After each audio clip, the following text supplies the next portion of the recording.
Hello નમસ્તે મિત્રો, આજે આપણે ભારતીય બંધારણના અગાઉના વર્ષમાં પૂછાયેલા પ્રશ્નોના ભાગ 4 ની ચર્ચા કરીશું. તો ચાલો શરૂ કરીએ. સૌપ્રથમ જોઈએ તો ભારતમાં ગવર્નર તરીકે નિમણૂક પામનાર સૌપ્રથમ ગુજરાતી કોણ હતા? તો અહીંયા ભારતમાં વાત કરેલી છે, તો ભારતમાં સૌપ્રથમ નિમણૂક પામનાર ગુજરાતી હોય તો તે છે ચંદુલાલ ત્રિવેદી. અહીંયા બી આન્સર આવશે, ચંદુલાલ ત્રિવેદી. અને ગુજરાતના પ્રથમ રાજ્યપાલ કોણ હતા? તો ગુજરાતના પ્રથમ ગવર્નર હતા મહેંદી નવાજ જંગ. મહેંદી નવાજ જંગ. અને હાલમાં ગુજરાતના ગવર્નર કોણ છે? આચાર્ય દેવવ્રત. તેવી જ રીતે આઝાદી પહેલા કૃષ્ણકુમાર સિંહજી હતા, તે ગવર્નર તરીકે રહી ચૂક્યા હતા. આઝાદી પહેલા હૈદરાબાદના ગવર્નર રહી ચૂક્યા હતા કૃષ્ણકુમાર સિંહજી. ત્યારબાદ વાત કરીએ તો બંધારણમાં અસ્પૃશ્યતા નાબૂદી અંગેની જોગવાઈ ખાલી જગ્યામાં કરવામાં આવી છે. તો અસ્પૃશ્યતા નાબૂદી અંગેની જોગવાઈ ભારતીય બંધારણના ભાગ 3માં અનુચ્છેદ 17 અંતર્ગત કરવામાં આવેલી છે. આ અસ્પૃશ્યતા છે તે ભારતીય સમાજનું એક કલંક છે અને બંધારણમાં અસ્પૃશ્યતાની કોઈ વ્યાખ્યા આપવામાં આવેલી નથી. અને અસ્પૃશ્યતા નાબૂદી માટે નાગરિક અધિકાર સંરક્ષણ અધિનિયમ 1955 ઘડવામાં આવ્યું છે અને SC/ST એટ્રોસિટી એક્ટ 1989 પણ ઘડવામાં આવેલો છે. ત્યારબાદ જોઈએ તો ગુજરાત રાજ્ય વિધાનસભાના સૌપ્રથમ અધ્યક્ષ કોણ હતા? તો ગુજરાત વિધાનસભાના સૌપ્રથમ અધ્યક્ષ હતા કલ્યાણજી મહેતા. અને 2 વાર અધ્યક્ષ બનવાનું બહુમાન કોને સાંપડેલું છે? તો આ કુંદનલાલ ધોળકિયા છે, તેઓ 2 વખત વિધાનસભાના અધ્યક્ષ રહી ચૂક્યા છે. અને પ્રથમ કાર્યકારી અધ્યક્ષ કોણ હતું? તો મનુભાઈ પાલખીવાળા છે, તે પ્રથમ ગુજરાતના કાર્યકારી અધ્યક્ષ હતા. અને લોકસભાના સૌ પ્રથમ અધ્યક્ષ હતા ગણેશ વાસુદેવ માવલંકર. ત્યારબાદ જોઈએ તો ધર્મ સ્વાતંત્ર્ય હક સંદર્ભે નીચેના કયું વિધાન સાચું નથી? તો આમાં નીચેનામાંથી 4 વિધાનો છે, તેમાંથી કયું વિધાન ખોટું છે?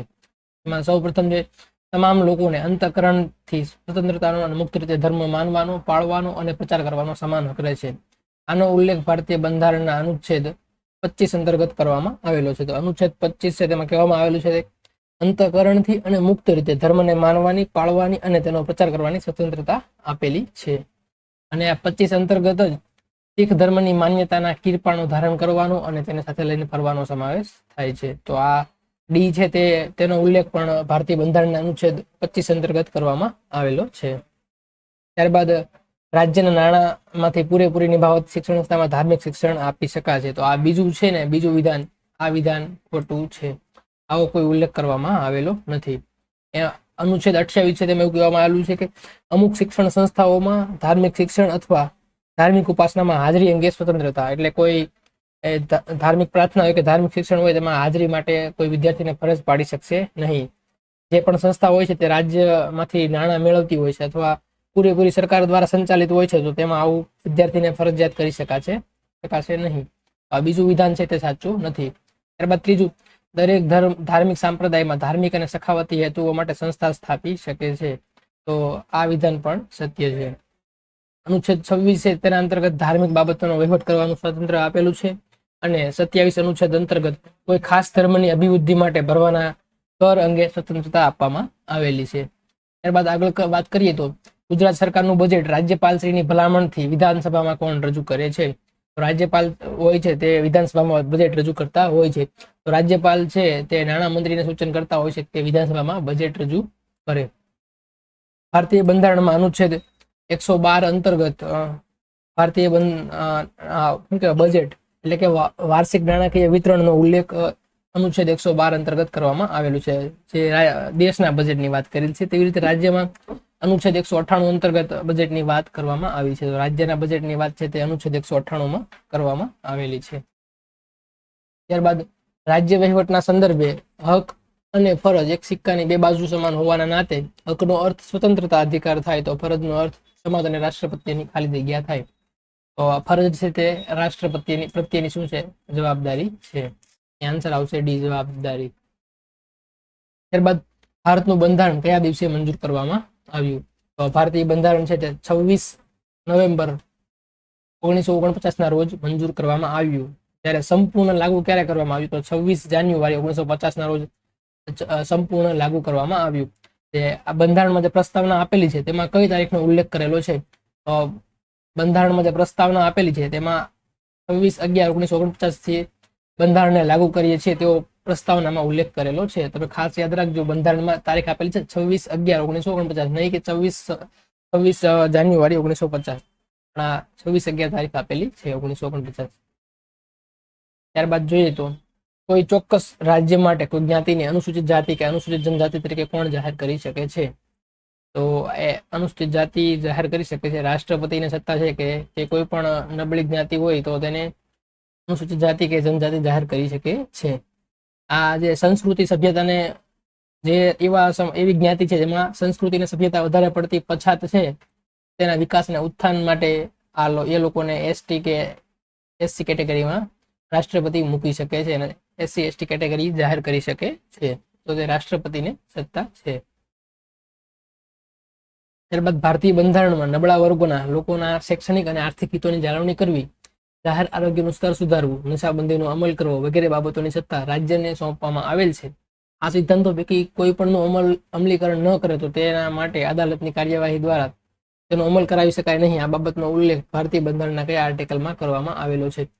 તો આ જે શૈક્ષણિક અને આર્થિક હિતોની જાળવણી છે, એ તો SC/ST ના લોકોની અભિવૃદ્ધિ થાય, તેમના હિતોની રક્ષા થાય, તેનો ઉલ્લેખ ભારતીય બંધારણના અનુચ્છેદ 46 અંતર્ગત કરવામાં આવેલો છે. જ્યારે રાજ્ય છે તે જાહેર આરોગ્યને સુધારશે, એટલે કે નશાબંધી કરશે, દારૂબંધી કરશે, તેનો ઉલ્લેખ ભારતીય બંધારણના અનુચ્છેદ 47 અંતર્ગત કરવામાં આવેલો છે. જેના અંતર્ગત રાજ્યની ફરજ છે કે જે જાહેર આરોગ્ય છે તે સુધરે, જાહેર આરોગ્ય સારું બને, તેની કોશિશ છે તે અનુચ્છેદ 47 અંતર્ગત રાજ્ય સરકાર કરશે. એવી જ રીતે અનુચ્છેદ 48 અંતર્ગત ખેતી અને પશુપાલનની વ્યવસ્થાનો ઉલ્લેખ કરવામાં આવેલો છે. તેવી રીતે દારૂબંધીનો ઉલ્લેખ ભારતીય બંધારણ અનુચ્છેદ 47 અંતર્ગત કરવામાં આવેલો છે. તેવી રીતે ગૌ હત્યા પર પ્રતિબંધ છે, તેનો ઉલ્લેખ ભારતીય બંધારણના અનુચ્છેદ 48 અંતર્ગત કરવામાં આવેલો છે. ત્યારબાદ 48A અંતર્ગત પર્યાવરણનું જતનનો ઉલ્લેખ કરવામાં આવેલો છે, જેના અંતર્ગત જ અભયારણ્ય, નેશનલ પાર્ક અને બાયોસ્ફિયરની સ્થાપનાની જોગવાઈ કરવામાં આવી છે. જે આ આર્ટિકલ છે અનુચ્છેદ 48A, તમે ખાસ યાદ રાખજો. ત્યારબાદ ભારતના કયા રાજ્યોમાં કે કેન્દ્ર શાસિત પ્રદેશોમાં દારૂબંધી અમલમાં છે? દારૂબંધી કયા કયા રાજ્યોમાં અમલમાં છે? તો દારૂબંધી છે તે ગુજરાત, મિઝોરમ, નાગાલેન્ડ, બિહાર અને લક્ષદ્વીપ જેવા રાજ્યોમાં હાલમાં અમલમાં છે. મિઝોરમ, ગુજરાત, નાગાલેન્ડ, બિહાર અને લક્ષદ્વીપ. ખાસ યાદ રાખજો, લક્ષદ્વીપ કેન્દ્ર શાસિત પ્રદેશ છે, તેમાં પણ 2021 થી દારૂબંધી છે. તેના પહેલા મણિપુર અને બીજા ઘણા આંધ્રપ્રદેશ જે રાજ્યોએ પ્રયત્ન કરેલો દારૂબંધી કરવા માટે, પણ લાંબા ટાઈમ માટે સફળ ના રહ્યું, એટલે પછી પ્રતિબંધ હટાવી લેવામાં આવ્યો. જ્યારે આ ગુજરાત છે તે તો 1916 આઝાદીના સમયથી જ ગુજરાતમાં દારૂબંધી છે. તેવી રીતે મિઝોરમમાં, નાગાલેન્ડમાં પણ એવી જ રીતે છે. ત્યારબાદ ભારતની લોકસભાના નવા વરાયેલા સ્પીકર ઓમ બિરલા કઈ લોકસભા બેઠક પરથી પ્રતિનિધિત્વ કરી રહ્યા છે? હાલમાં આપણા લોકસભાના સ્પીકર છે ઓમ બિરલા. તેઓ કોટા બેઠક પરથી 2019માં ઇલેક્શન જીતેલા છે. એ જ રીતે સૌ પ્રથમ મહિલા સ્પીકર કોણ હતા? તો મીરા કુમારી છે તે સૌ પ્રથમ મહિલા સ્પીકર હતા. અને પ્રથમ લોકસભા અધ્યક્ષ કોણ હતા? તો પ્રથમ હતા GV માવલંકર. અને હાલ જે લોકસભા છે તે 17મા નંબરની લોકસભા છે. તો 17મી લોકસભાના સ્પીકર કોણ છે? તો ઓમ બિરલા છે. 17મી લોકસભા બેઠકના સ્પીકર છે. ત્યારબાદ ભારતના CAG નો કાર્યકાળ કેટલા સમયનો હોય છે? CAG એટલે કમ્પ્ટ્રોલર એન્ડ ઓડિટર જનરલ, જેના હોદ્દાનો ઉલ્લેખ ભારતીય બંધારણના અનુચ્છેદ 148 અંતર્ગત કરવામાં આવેલો છે. અને હાલ જે CAG છે તે છે ગિરીશચંદ્ર મુર્મુ. અને સૌ પ્રથમ CAG હતા V નરહરી રાવ. અને આ CAG છે કેગ, તેને 2,50,000 વેતન આપવામાં આવે છે. 2,50,000 એટલે કે 2.5 લાખનું તેને સેલેરી આપવામાં આવે છે બધું. ત્યારબાદ તેમનો કાર્યકાળ હોય છે તે 6 વર્ષ અથવા વધુમાં વધુ 65 વર્ષ. આમાં જે વહેલું હોય એટલો કાર્યકાળ હોય છે. જો 65 વર્ષ પૂરા થઈ જાય તો પણ તે નિવૃત્ત થઈ જાય પહેલા, અને અથવા પહેલા 6 વર્ષ પૂરા થઈ જાય તો પણ તે નિવૃત્ત થઈ જાય. બંનેમાંથી જે ઓછું હોય તે. ત્યારબાદ જોઈએ તો વડાપ્રધાન શ્રી લાલ બહાદુર શાસ્ત્રીના અવસાન બાદ કાર્યકારી વડાપ્રધાન તરીકે કોની નિમણૂક કરવામાં આવી હતી? 1964માં જવાહરલાલ નહેરુના અવસાન બાદ લાલ બહાદુર શાસ્ત્રી વડાપ્રધાન બન્યા. ત્યારબાદ 1966માં લાલ બહાદુર શાસ્ત્રીનું પણ અવસાન થયું. ત્યારબાદ કાર્યકારી વડાપ્રધાન તરીકે ગુલઝારીલાલ નંદાની નિમણૂક કરવામાં આવી. ત્યારબાદ ગુજરાત સરકારનું બજેટ રાજ્યપાલશ્રીની ભલામણથી વિધાનસભામાં કોણ રજૂ કરે છે? તો ગુજરાત સરકારનું બજેટ છે તે રાજ્યપાલશ્રીની ભલામણથી વિધાનસભામાં નાણામંત્રી સ્પીચ આપીને રજૂ કરે છે. અને આ બજેટ છે તે નાણાં ખાતું બનાવે છે. ત્યારબાદ શ્વેતપત્ર એટલે શ્વેતપત્ર એટલે તે આમાં આ પ્રશ્ન નથી, પ્રશ્ન એ છે કે બજેટમાં કઈ બાબતોનો સમાવેશ થાય છે. તે ચોક્કસ સમયગાળાનું હોય છે, તેમાં આવક અને ખર્ચના અંદાજો હોય છે, તે આર્થિક જન્મપત્રિકા અને રાજકીય દસ્તાવેજ છે. તો ઉપરના તમામ છે તે બજેટનો ઉલ્લેખ થાય છે. ત્યારબાદ બંધારણની કલમ અન્વયે ખાલી જગ્યા વર્ષથી નીચેની વયના બાળકને કોઈ કારખાનામાં કે ખાણમાં કામે રાખી શકાશે નહીં, તેમજ બીજા કોઈ જોખમવાળા કામમાં રાખી શકાશે નહીં. તો 14 વર્ષથી નીચેની વયના બાળકોને જોખમકારક કામોમાં રાખી શકાશે નહીં, જેનો ઉલ્લેખ ભારતીય બંધારણના અનુચ્છેદ 24 અંતર્ગત કરવામાં આવેલો છે. બે શોષણ વિરુદ્ધના અધિકાર છે, તેમાં 23 અને 24 નો સમાવેશ થાય છે, જેમાં 24 અંતર્ગત 14 વર્ષથી નાના બાળકોને કારખાનામાં કે ખાણમાં જોખમી કામોમાં રાખી શકાશે નહીં. ત્યારબાદ કોના મત મુજબ બધા જ વ્યવહારો નાણાં ઉપર આધારિત છે, તેથી કોષ ટ્રેઝરી ઉપર સંપૂર્ણ ધ્યાન આપવું જોઈએ. તો તે કહેલું છે કૌટિલ્ય દ્વારા. બધા જ વ્યવહારો નાણાં પર આધારિત છે. ત્યારબાદ સંસદમાં નાણાકીય ખરડો મૂકવા માટે કોની પૂર્વ મંજૂરી જરૂરી છે? તો નાણાકીય ખરડો મૂકવા માટે રાષ્ટ્રપતિની પૂર્વ મંજૂરી જરૂરી છે. ત્યારબાદ ખાલી જગ્યાના રોજ સંવિધાન ભારતની સંવિધાન સભા દ્વારા અપનાવવામાં આવ્યું. તો સંવિધાન છે તે 24 જાન્યુઆરી 1950 ના રોજ અપનાવવામાં આવ્યું. 24 જાન્યુઆરી 1950 ના રોજ ભારતીય બંધારણ છે તે પૂરી રીતે અમલમાં આવ્યું. ત્યારબાદ સમગ્ર ભારતીય પ્રદેશ માટે સમાન નાગરિક ધારો ઘડવા માટે બંધારણના કયા અનુચ્છેદમાં ઉલ્લેખ કરેલો છે? તો સિવિલ યુનિફોર્મ સિવિલ કોડ સમાન નાગરિક ધારો, જેનો ઉલ્લેખ ભારતીય બંધારણના અનુચ્છેદ 44 અંતર્ગત કરવામાં આવેલો છે. એકમાત્ર એવું રાજ્ય છે જેમાં યુનિફોર્મ સિવિલ કોડ ફોલો થાય છે, તે રાજ્ય છે ગોવા. ત્યારબાદ ભારતનું નાણાકીય વર્ષ કયું ગણાય છે? તો ભારતનું નાણાકીય વર્ષ છે તે એપ્રિલ થી માર્ચ મહિના સુધીનું ગણાય છે. એટલે કે 1 એપ્રિલથી નાણાકીય વર્ષની શરૂઆત થાય છે અને 31 માર્ચના રોજ આ નાણાકીય વર્ષ પૂરું થાય છે. તો 1 એપ્રિલથી લઈને 31 માર્ચ સુધીનું નાણાકીય વર્ષ ગણાતું હોય છે. ત્યારબાદ નીચેના પૈકી કયા દેશનું બંધારણ વિશ્વનું સૌથી લાંબુ સર્વગ્રાહી લિખિત બંધારણ ગણવામાં આવે છે? તો ભારત દેશ છે તેનું બંધારણ છે તે વિશ્વના 60 દેશોના બંધારણના અભ્યાસ બાદ આ બંધારણ બનાવવામાં આવેલું છે. તેથી વિશ્વનું સૌથી લાંબુ અને સર્વગ્રાહી એટલે સૌથી વધુ લોકોને માન્ય તેવું લિખિત બંધારણ છે. સૌથી લખાણમાં પણ સૌથી મોટું ભારતનું બંધારણ છે. ત્યારબાદ વિધાનસભાની જાહેર હિસાબ સમિતિ એટલે કે પબ્લિક અકાઉન્ટ કમિટી સંદર્ભે નીચેનામાંથી કયું વિધાન સાચું નથી? તો પબ્લિક અકાઉન્ટ કમિટી છે તે જે કેગ હોય છે, તે જે રિપોર્ટ આપતા હોય છે, તે રિપોર્ટની ચકાસણી છે આ જાહેર હિસાબ સમિતિ કરતી હોય છે. તો એના માટેના વિધાન જોઈએ તો આ સમિતિના અધ્યક્ષ વિરોધ પક્ષના નેતા હોય છે. તો પહેલું વિધાન સત્ય. ત્યારબાદ બીજું, મંત્રીમંડળના કોઈ સભ્ય આ સમિતિમાં હોઈ ન શકે. તો બીજું વિધાન પણ સત્ય છે કે મંત્રીમંડળના કોઈ સભ્ય હોય, કોઈ મંત્રી હોય તો તે આ સમિતિના સભ્ય તરીકે રહી શકે નહીં. ત્યારબાદ ત્રીજું, આ સમિતિમાં સભ્ય હોય તેવા વિધાનસભ્ય મંત્રીમંડળમાં સ્થાન પામે તો આ સમિતિનું સભ્યપદ પૂર્ણ થાય. તો આ વિધાન પણ સત્ય છે. ત્યારબાદ ચોથું, સમિતિના 2 સભ્યોની નિમણૂક કેગ દ્વારા કરવામાં આવે છે. ચોથું વિધાન છે એ ખોટું છે. જો સમિતિના 2 સભ્યોની નિમણૂક કેગ કરે તો કેગના રિપોર્ટ જ તો તપાસવાના છે.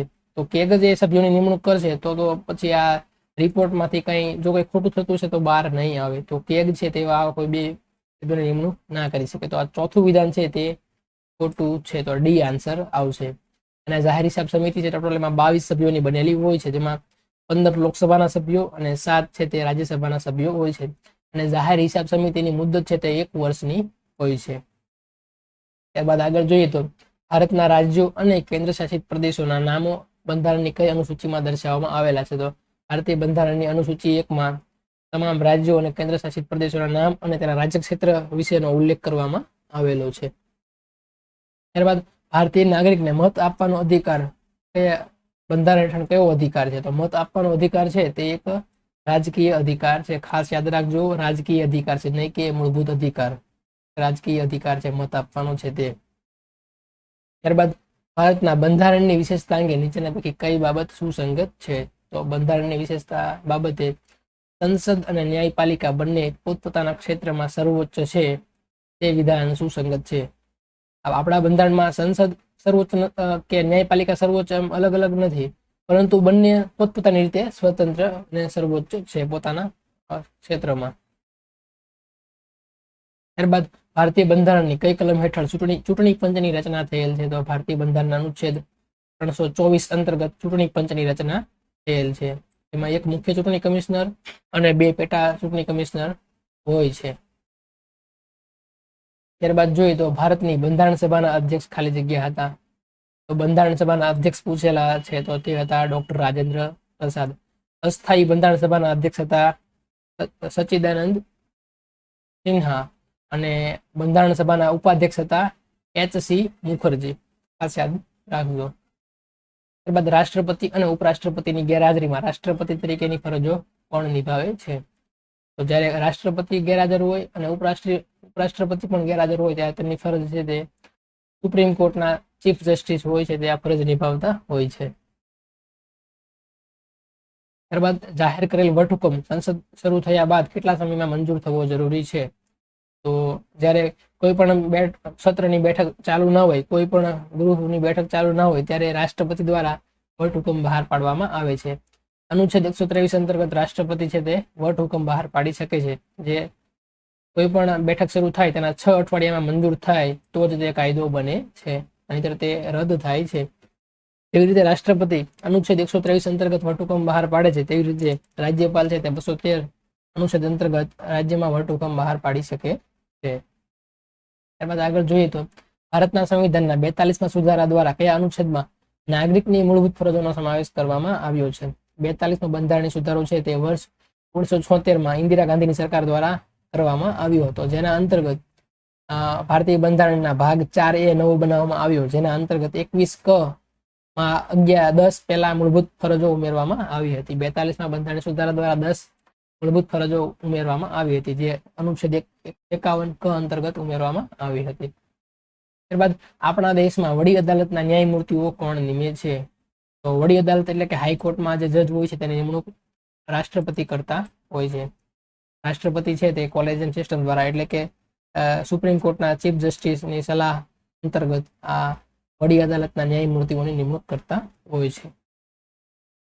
ત્યારબાદ આયોજન પંચની રચના કેવી રીતે કરવામાં આવી છે? આ પ્રશ્ન અવારનવાર પૂછાઈ ગયેલો છે. આયોજન પંચની રચના જે ભારત સરકારના ઠરાવ દ્વારા 15 માર્ચ 1950ના રોજ કરવામાં આવી હતી, જેને 2015માં સમાપ્ત કરી તેની જગ્યાએ નીતિ આયોગની રચના કરવામાં આવેલી છે.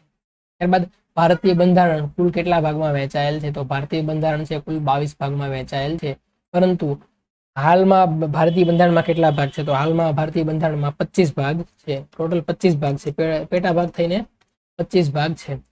કુલ જ્યારે બંધારણની રચના થઈ ત્યારે 22 ભાગ હતા. 22 ભાગ હતા. ત્યારબાદ તેમાંથી 1956માં એક 7 નંબરનો ભાગ છે તે દૂર કરવામાં આવ્યો, એટલે વધ્યા 21 ભાગ.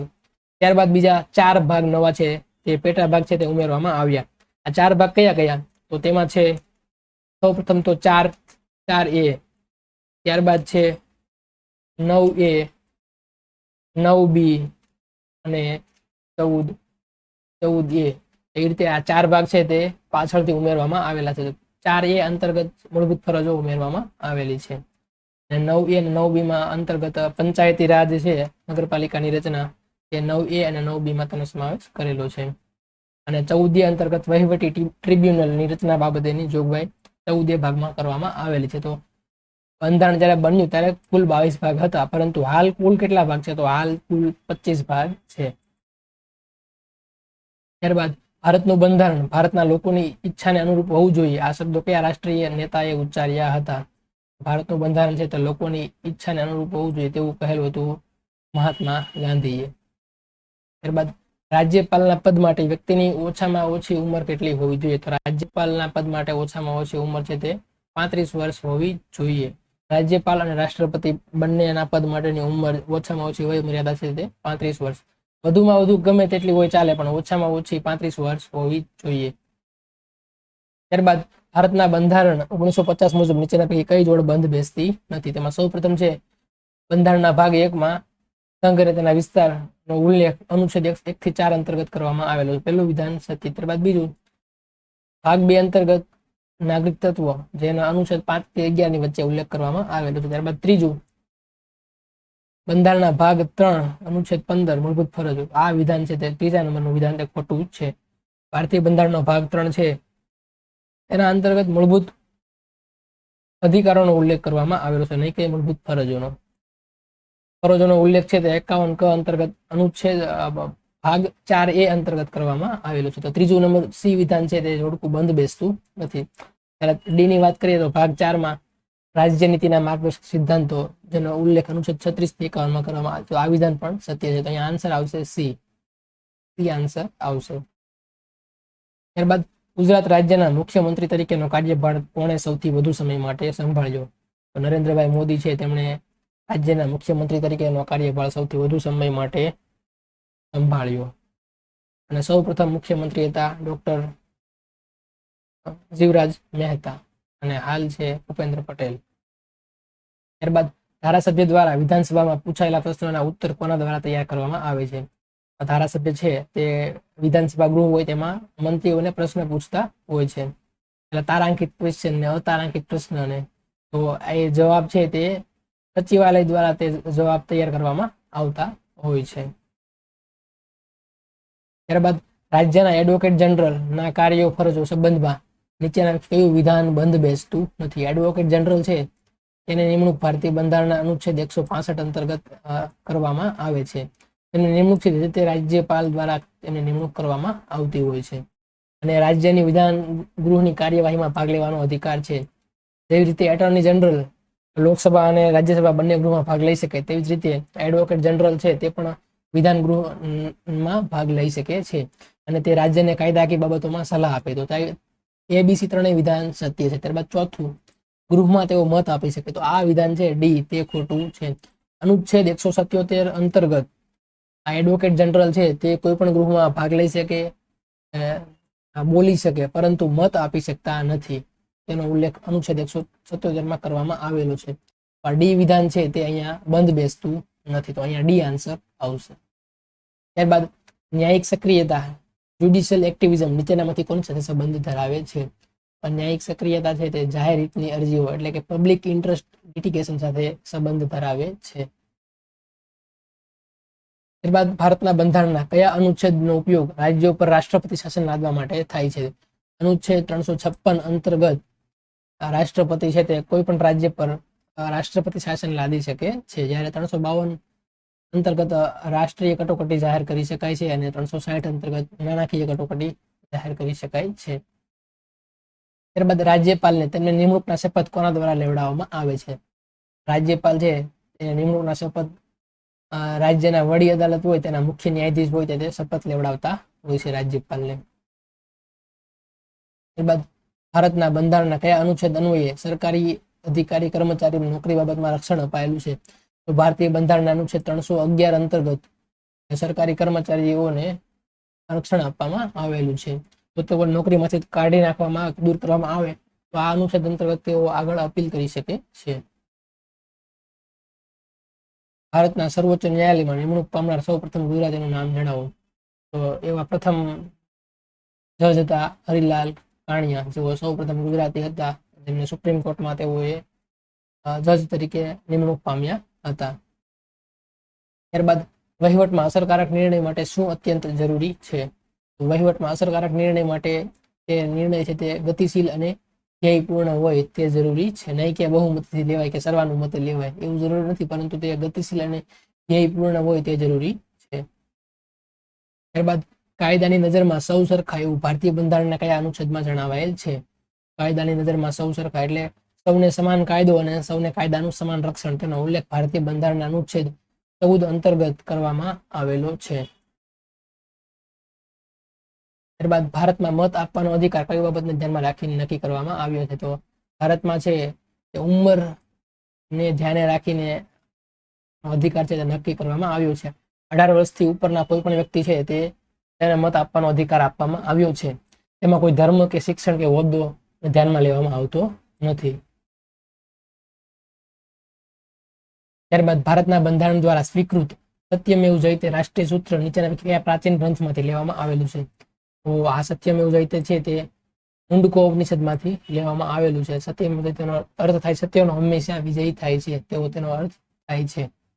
ત્યારબાદ જોઈએ તો ગુજરાતના કયા સાહિત્યકાર રાજ્યસભાના સભ્ય હતા? ઉમાશંકર જોશી છે તે સાહિત્યકાર છે, તેમને નિશિત માટે 1967માં જ્ઞાનપીઠ પુરસ્કાર મળ્યો હતો. તેઓ રાજ્યસભાના સભ્ય રહી ચૂક્યા છે, ઉમાશંકર જોશી. ત્યારબાદ જોઈએ તો નીચેનામાંથી કયું કાર્ય સરકારી કર્મચારીઓનું નથી? તો સૌ પ્રથમ જોઈએ તો મંત્રીઓને સરકારી નીતિઓ બાબતે સલાહ આપવી, સરકારશ્રીની નીતિનો અમલ કરવો, ચૂંટણીમાં પ્રચાર તંત્ર ગોઠવવું, સરકારશ્રીની નીતિ બનાવવામાં સહાયરૂપ થવું. આ ચૂંટણીમાં પ્રચાર તંત્ર ગોઠવવું તે સરકારી કર્મચારીની ફરજ કે કાર્યમાં આવતું નથી. ત્યારબાદ આગળ જોઈએ તો અંદાજપત્ર કે નાણાં ખરડાને અન્ય કયા નામથી ઓળખવામાં આવે છે? તો અંદાજપત્રને બીજા નામે ઓળખાય છે, નાણાકીય નિવેદનના નામે ઓળખવામાં આવે છે. નાણાકીય નિવેદન નામે ઓળખવામાં આવે છે. ત્યારબાદ રાષ્ટ્રપતિને લોકસભામાં વધુમાં વધુ કેટલા સભ્યો એંગ્લો ઇન્ડિયનની નિયુક્તિ કરવાનો અધિકાર આપવામાં આવેલો છે? રાષ્ટ્રપતિ છે તે હાલ સુધી લોકસભામાં વધુમાં વધુ 2 એંગ્લો ઇન્ડિયનની નિમણૂક અનુચ્છેદ 330 અંતર્ગત કરતા હતા, પરંતુ 104માં બંધારણ સુધારા દ્વારા એંગ્લો ઇન્ડિયનની નિમણૂક છે તે પર દૂર કરવામાં આવી છે. હવે તે ફરજિયાત નથી. ત્યારબાદ કોઈ વ્યક્તિને ગેરકાનૂની અટકાયતમાંથી મુક્ત કરવા માટે યોગ્ય ન્યાયિક એકમ નીચેની પૈકી કઈ આજ્ઞાપત્ર ફરમાવી શકશે? કઈ રીત જાહેર કરશે? કોઈ વ્યક્તિને ગેરકાનૂની અટકાયતમાંથી છોડવો છે તો તેના માટે હેબિયસ કોર્પસ રીટ છે તે જાહેર કરશે. ત્યારબાદ જોઈએ તો લોકસભામાં અંદાજપત્ર રજૂ કરવાની બંધારણીય જવાબદારી કોની છે? લોકસભામાં અંદાજપત્ર એટલે કે બજેટ રજૂ કરવાની બંધારણીય જવાબદારી છે તે રાષ્ટ્રપતિની છે, અને રાષ્ટ્રપતિ છે આ અંદાજપત્ર રજૂ કરવા માટે નાણાં પ્રધાન હોય છે તેને ભલામણ કરે છે. ત્યારબાદ વર્તમાન બંધારણમાં કુલ કેટલા અનુચ્છેદ અને પરિશિષ્ટો છે? તો વર્તમાન બંધારણમાં 444 અનુચ્છેદ અને 12 પરિશિષ્ટ એટલે કે 12 અનુસૂચિ છે. હાલ તો 470 જેટલા અનુચ્છેદ હશે બંધારણમાં, તો બી આન્સર આવશે. બસ મિત્રો, આપણે આજે આટલું રાખીએ. જો આપને આ વિડીયો ગમ્યો હોય તો લાઈક કરો, આપના મિત્રો સુધી શેર કરો, અને આવનારા વિડીયોના નોટિફિકેશન માટે